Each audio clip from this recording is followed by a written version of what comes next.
This weekend, folks, at the Stampede in Aurora, we have our Colorado Combat Club 15 show. It is going to be the last one of the year, closing out this 2022 frame, and it is a loaded card, especially with the showcase of talent on the local scene that we're going to be able to put forth for the fans. Ooh, man, it is stacked. There is some.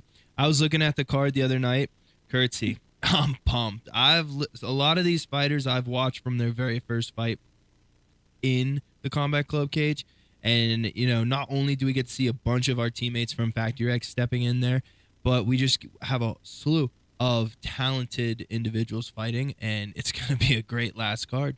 Certainly, and we have a fair amount of guys who, as you mentioned, they're multiple-time veterans in the Colorado Combat Club octagon, and some of them, regardless of who they may be going against, whether they're teammates of ours or not, it is nothing but the ultimate respect to them because and that which is the case in this main event. We have Carlos Calderon, who's going to be taking on Motaz Oscar. Main event, Motaz! And on the flip side, Carlos, just a couple of months ago, he showed up and showed out for us in the Colorado Combat Club cage against Jake Mendez. I mean, it was like a sub 1 minute, like a 20-second knockout to finish the fight. That kid is a problem. He went on, and then he had has had wins in combate since that point. He's stayed active. He's constantly competing. He's always in the gym. Trains with a great camp with Team Elevation over at High Altitude Martial Arts. So I know that he's going to be prepared. And at the same time, we had Motaz sitting in there filling for you a couple of weeks ago, and he's going to be prepared just the same. It's going to be a true professional bout between guys who have dedicated their life and their craft to mixed martial arts, and I can't wait to see what they're able to do in terms of putting on a show and showcasing their skills. You know what else I can't wait for? What's that? You know what the co-main event is? Oh. This one is such a close one to my heart, and try to remain separated from all of the emotion to this one. But we have the grim one. What emotion, brother? Yeah, brother. Yeah, brother. There's no emotion here. I'm gonna finish them all. Gonna go in there and be the dog. I can't even make his voice without. Oh. That is the grim one himself. That is Luis Gurule. Luis is going to be taking on Ryan Mandala. Ryan Mandala, I have to give credit to him. He is a game fighter who has 9 fights of professional experience. His brother is also a professional fighter they train out of Merck's Jiu-Jitsu down there in Colorado Springs. So again, this is going to be a massive test against a veteran for Luis, who is on the rise. Luis just fought a month ago for Midwest Championship fighting, where he scored that first round knockout. He said disrespectful knockout. He hit him with for a that pimp matter. hand. Oh my God! Like in terms of creativity, just real quick, in terms of creativity and uniqueness, to me that's a top knockout of all time, regardless of the connection that we have. Like Josh, you've seen countless fights throughout the years, levels from top to bottom. How many have I got him seen knocked out with a pimp hand? None. Exactly.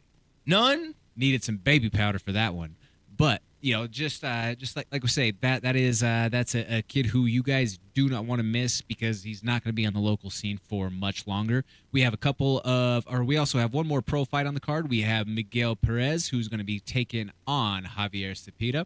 That's a flyweight matchup as well. This matchup was first made for Colorado Combat Club a year ago, but it didn't end up happening. So I'm happy that both guys were able to come back to this matchup, and we're going to be able to get them together as dance partners this Friday night.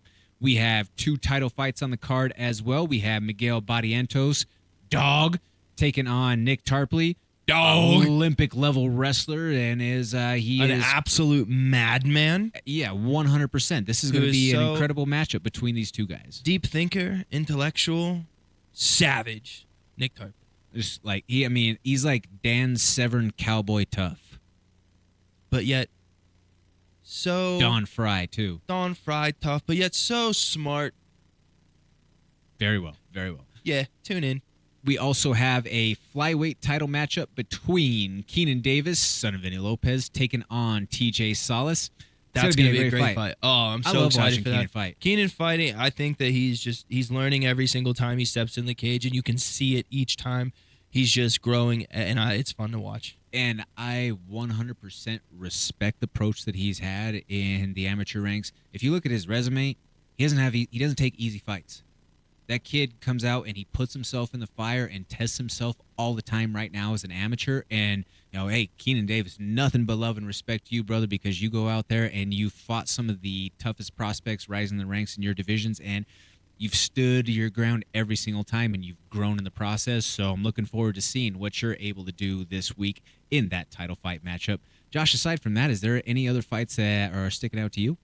BZ. I'll give a shout out BZ. Bobby, he's fighting Colorado Combat Club, and I just watched him fight back in October for Crux Show. Wait, I can't say that. But absolute dog. Like, watching that kid, I've seen a lot of people get injured as an amateur and then kind of fall to the wayside. I've seen people get injured as a pro and fall to the wayside. Hey man, I don't really know if I want to do this. Injury, can't make money, yada yada yada, all that. Bobby has injured himself more than any amateur I've ever known. This dude comes back every single time. You can't keep the kid out of the gym. You can't keep him out of the sport. I'm excited to go out and I get to call one of his fights. It's going to be fun. Certainly, and I think it's also worth keeping your eyes on Jeremiah Humphrey this weekend. This is a title eliminator fight between him and Justin Campos. But Jeremiah Humphrey is just an insane athlete all the way around, who is still raw as a fighter but has so much potential, and is a kid who I see having a very high ceiling as time grows on, because he is a workhorse and he does put the time in the gym. And when you combine that type of work ethic and will along with having the physical gifts that he has, athlete, that's something that's going to eventually it's a recipe mesh, for success. and he's going to achieve high levels of success as he comes along. And he's a great kid. He's a good kid to talk to. You've interviewed him in when he won for LFA, the post-fight interviews, along with our interactions, just countless through him being on multiple of our shows. Absolutely love the kid. Looking forward to seeing what he does out there this weekend. Stick around after the break, folks. We are going to be going 3 rounds. This is the MMA Plug presented to you by DenverSportsBetting.com on 98.1 FM, Mile High Sports Radio. Thank you so much for watching. Please hit that like, share, and subscribe button. That helps us continue to produce this original MMA content and bring it for you every single week. Tune in to the MMA Plug presented by DenverSportsBetting.com on 98.1 FM, Mile High Sports Radio on Wednesday nights from 6 to 7 p.m. or live stream at DenverSportsBetting.com/radio.